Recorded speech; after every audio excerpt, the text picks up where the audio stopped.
Bonjour, c'est Mélissa des enveloppes de Mélie. On se retrouve pour une nouvelle vidéo. Alors, aujourd'hui, on va établir ensemble mon budget du mois de juin. Voilà. Alors, aujourd'hui, nous sommes le 30 mai et voilà, j'ai déjà reçu les fiches de paye, donc je sais combien on va toucher. On n'a pas encore touché, cela dit, donc je ne peux pas faire le remplissage tout de suite.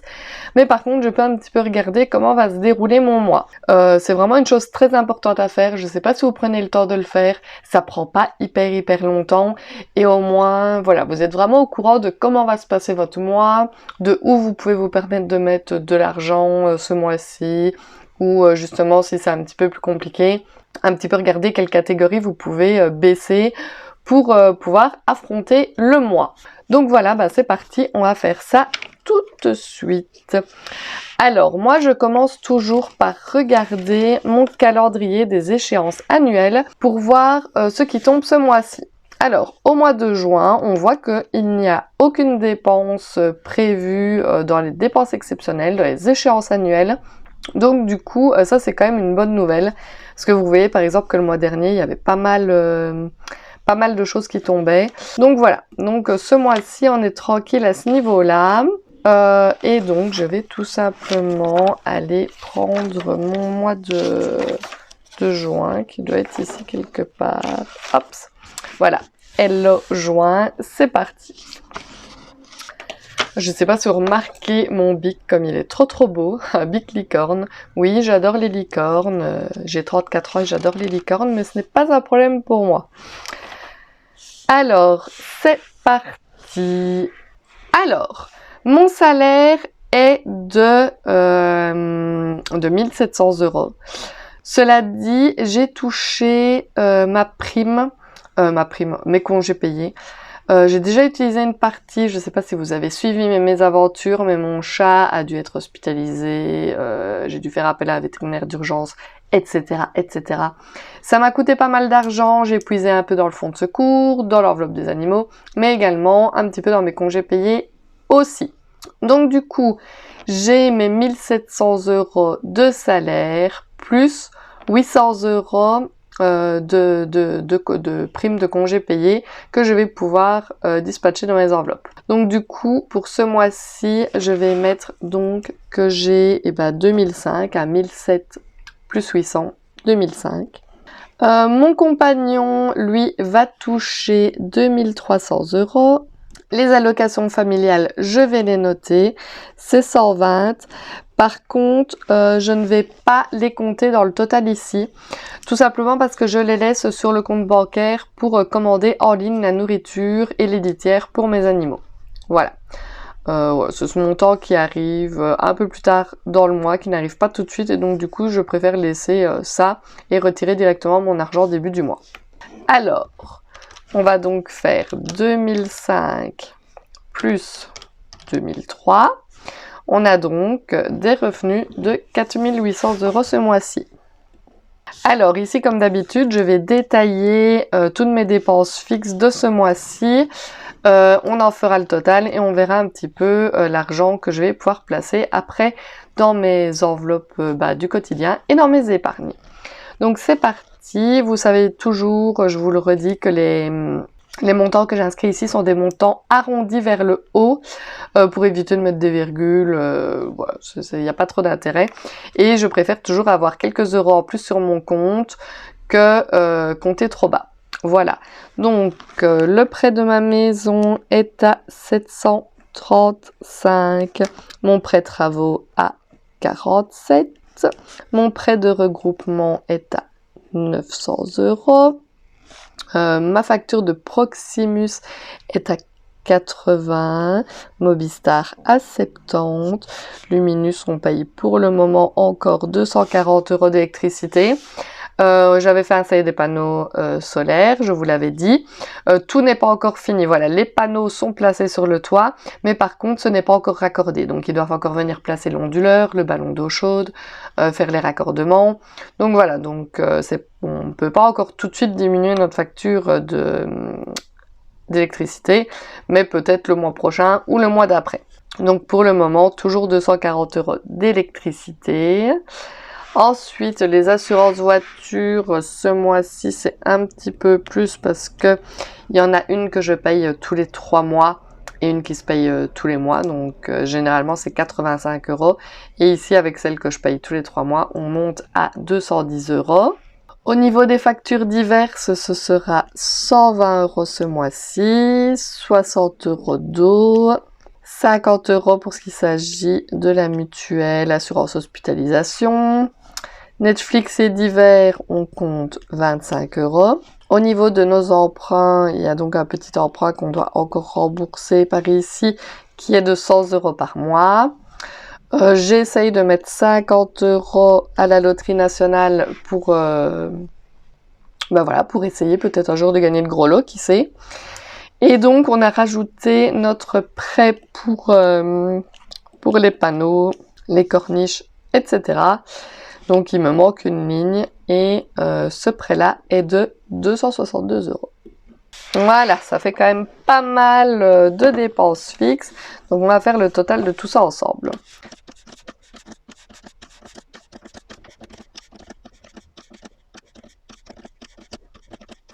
On arrive donc à un total de 2 949 €. Et ben je vais tout simplement arrondir à 3 000 au cas où une petite facture aurait pris du retard, ne serait pas encore arrivée et que je dois payer un petit truc en plus. Donc le total de mes dépenses fixes est de 3 000 €. On a donc mes revenus qui sont ce mois-ci de 4 008, mes dépenses qui sont de 3 000 et pas besoin de calculette, il reste donc 1 800 € dans mon reste à vivre. Alors, maintenant, on va s'attaquer aux dépenses variables. Alors, pour les courses, j'aimerais placer 250 €. 80 € dans la santé, ça c'est toujours pareil. Pour l'essence, c'est 200 €. Le shopping, 30. Fast-food, 30. Ça, c'est tous mes montants qui sont toujours identiques. Hop, donc on est à 250, plus 80, plus 200, plus 30, plus 30, plus 30, plus 30, plus 30 et plus 30. Ça nous fait donc 710 € pour les dépenses variables. Donc on avait un reste à vivre à 1008. On enlève 710 € pour les dépenses variables. Donc 1008 moins 710. J'ai donc 1090 € à placer en épargne. Donc voilà, ça fait longtemps que j'ai pas eu autant d'argent à placer dans mes épargnes. Ce que je vais faire, c'est que je vais essayer de remonter mon fonds de secours parce que comme je vous ai dit, j'ai été piocher dedans pour le vétérinaire de mes chats. Du coup, qu'est-ce que je vais faire? Je vais replacer 100 € ici. La voiture, je souhaiterais mettre 100 € aussi. Alors pour les anniversaires, là je vais mettre plus. On fête l'anniversaire de ma fille au mois de juin et elle est invitée également à 2 ou 3 anniversaires de copains. Alors pour son anniversaire à ma fille, elle avait envie de le faire dans un endroit où tous ses copains font, donc c'est une maison de jeux, voilà, avec tous des jeux, etc. On fête les anniversaires, c'est un forfait pour autant d'enfants, etc. Avec le gâteau, un petit cadeau, voilà, ils sont 3 heures sur place à jouer dans les jeux. Et donc du coup, ça va me coûter pas loin des 250 €. Mais j'ai envie d'être un peu plus large, plus les cadeaux qu'on va devoir faire, je vais placer 400 € dans l'enveloppe anniversaire. Voilà, comme ça on est plus large. Au niveau des fêtes, je vais placer 100 € également, parce que ça va être la fête des pères ce mois-ci. Je ne vais rien mettre dans l'enveloppe sortie, par contre, je vais placer 50 € dans les animaux pour essayer de remonter un petit peu cette enveloppe. Je suis à combien là déjà pour savoir un peu ce qu'il me reste? Il me reste donc 250 €. Eh ben écoutez, je l'ai pas mis ici, mais CP, congé parental. Comme je vous ai dit, je prends un congé parental de juillet à août pendant un mois. Je vais donc toucher moins. Voilà, je touche de l'ONEM et je vais toucher moins de la moitié de mon salaire normalement. Donc il faut que je mette un petit peu d'argent de côté pour combler ce que je vais perdre. Et du coup, bah, je vais tout simplement placer ici les 250 € qu'il reste. Comme ça, on est bon. Ah non, j'avais plus. J'avais pas... j'avais mis le combien? À 1090 à répartir. Donc non, je vais plutôt mettre 200 alors. 200, il me reste 140. Alors, je vais mettre 40 € dans les loisirs et les sorties. Et les 100 € qu'il reste, je vais les laisser sur le compte temporairement pour voir un petit peu, où est-ce qu'on en sera. J'ai pas envie de déjà le placer quelque part et après me rendre compte que je dois l'utiliser pour autre chose. Donc je vais placer 990 € ici comme ça du coup. Et les 100 € qu'il restera, je vais les laisser sur le compte et peut-être plus tard je les ressortirai pour remplir une enveloppe. Donc je vais juste refaire pour être sûr que je me sois pas plantée. 990. Voilà. Donc pour voir un petit peu si j'ai pas fait de bêtises dans tout ça, alors mes dépenses fixes, on en était à 3000 €. Au niveau de mes dépenses variables, à 710 si je ne me trompe pas. Et au niveau de mes épargnes, j'ai donc dit 990. Donc 990 plus 710 plus 3000, c'est 3710. Et j'ai dit que ce mois-ci, on avait des revenus de 4008. Il y a un stud quelque part là. Qu'est-ce que j'ai fait? Ah non, j'ai oublié de compter les 990. 4007, pardon. Vous voyez, je suis un petit peu... non, 4007. C'est bien ça, j'ai dit que je laissais les 100 € en trop, si je puis dire, sur le compte pour si jamais j'en avais besoin. Et que éventuellement je les ressortirais pour les placer dans des enveloppes après. Donc voilà, on est bon pour ce qui est du budget pour le mois de juin. Voilà, je suis plutôt contente. Tout sera payé. Franchement, j'ai hâte de ne plus devoir payer la grosse facture d'électricité pour récupérer un peu d'argent.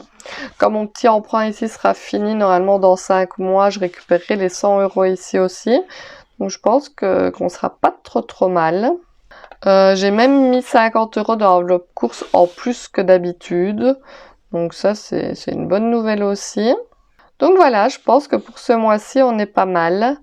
Normalement, j'étais censée avoir plus donc de congés payés. J'aurais pu faire de plus gros remplissages au niveau de mes enveloppes épargne. Mais comme je vous l'ai dit, urgence vétérinaire oblige. Et bah, j'ai dû me séparer d'une partie de cette somme. Mais voilà, le principal, c'est que mon chat aille bien. Et voici donc pour l'établissement de mon budget du mois de juin. Et j'ai juste hâte du coup de toucher les sous pour pouvoir aller les retirer et procéder au remplissage.